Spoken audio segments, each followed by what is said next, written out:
Soalannya ialah, kalau katalah saya ada satu je barang untuk dijual. Jadi orang yang pertama datang dan saya kata, okey, saya jual kepada awak harga RM10. Orang yang kedua pula datang, kata, okey, saya jual kepada awak dengan harga RM15. Ya? Boleh ke tak boleh?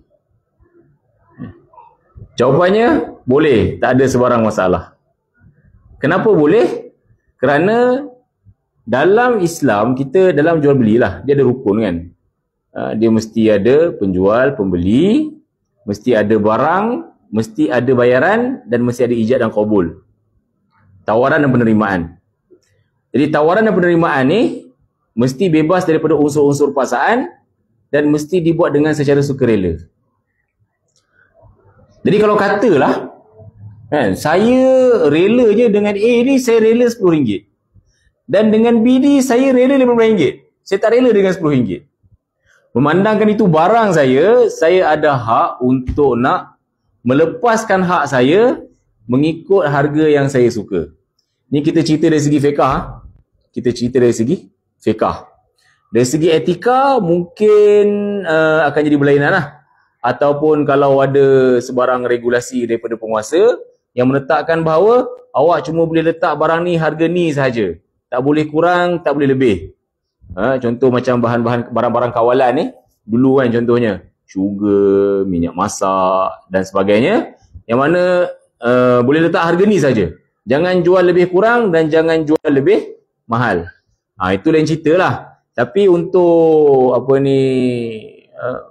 barang dagangan yang bukannya diperlukan oleh orang ramai, kita boleh jual kepada siapa-siapa yang kita nak. Contoh, kita ambil contoh. Pasal nak? Kalau kita pergi macam dekat airport, kan? Kalau katalah kita pergi dekat makanan segera dekat airport. So, harga dia jauh lebih mahal daripada makanan segera jenama sama dekat tempat-tempat lain.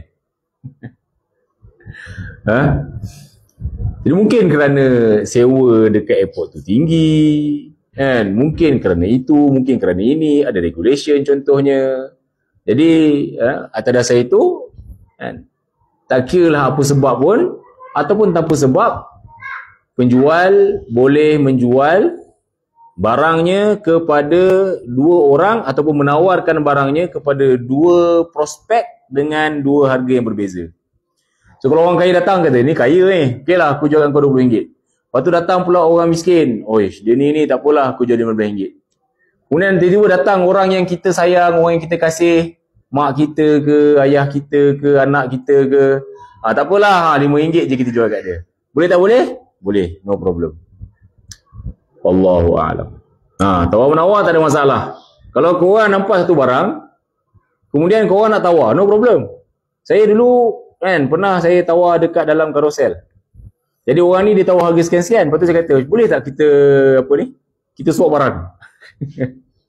So instead of saya bagi awak duit, saya bagi awak barang saya. Kan? Jadi saya cakap kat dia, jangan segan silu untuk katakan tidak. Pasal kadang-kadang orang malu dah kata tak, dia buat tak layan je. Cakap je kalau no, saya tak setuju lah. Macam saya cakap tadi, kalau kita ada hak untuk menolak, kalau orang tu ada hak untuk tawar, kita juga ada hak untuk tawar. Kalau orang tu ada hak untuk menolak, kita juga ada hak untuk menolak. Yang kita jangan buatnya, menggunakan kata-kata yang kesat dan memalukan orang tersebut.